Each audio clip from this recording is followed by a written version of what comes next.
కర్కాటకం రాశి. ఈ రాశి వారికి ఈరోజు కొంత అనుకూలంగా ఉంటుంది.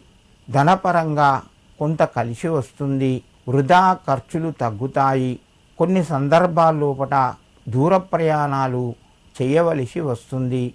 వివాహానికి సంబంధించిన శుభకార్యాలు కొంత ముందుకు కొనసాగుతాయి. సంతానపరంగా మీకు అనుకూలంగా ఉన్నది.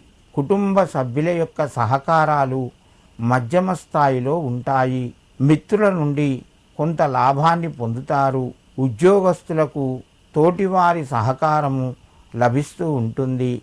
కర్కాటక రాశివారు వ్యాపార రంగంలో పెట్టుబడులు ఆలోచించి తొందరపడకుండా ఇతరుల యొక్క సలహాలు తీసుకొని పెట్టుబడులు పెట్టండి. అది కొంత కలిసి వస్తుంది. ఈ రాశివారు ఈరోజు సుబ్రహ్మణ్య అష్టకాన్ని వినడం వలన మరింత శుభయోగం పొందుతారు.